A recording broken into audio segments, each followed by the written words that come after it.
ভাই জামিল ভাই কি অবস্থা? রে খবর কি কেবল আসলেন নাকি? না কালকে আসছি চলে যাবো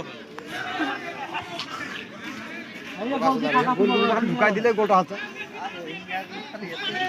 এই আলমেন এই মোজাম্মেল ঘর দৌড়ালি এখানে।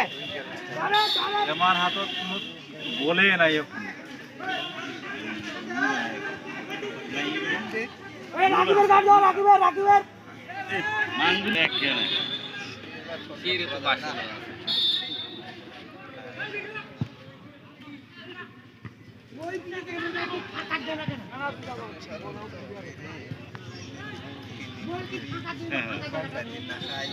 আছে তো একটা দেখুন এই বাঁকাটা তো এখন কোথায় শুনে না কি করবো দুটা পাশে লাঠি দিয়ে খায়রুল আইদি বল আটকে নাই চিতর হইলো আইটা জুতা আপনি দিয়ে খেলা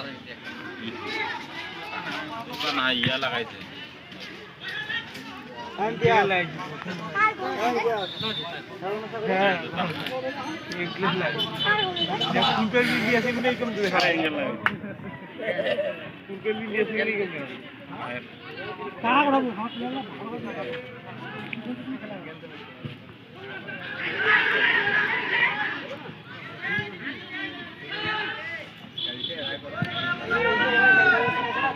গোল খাবা না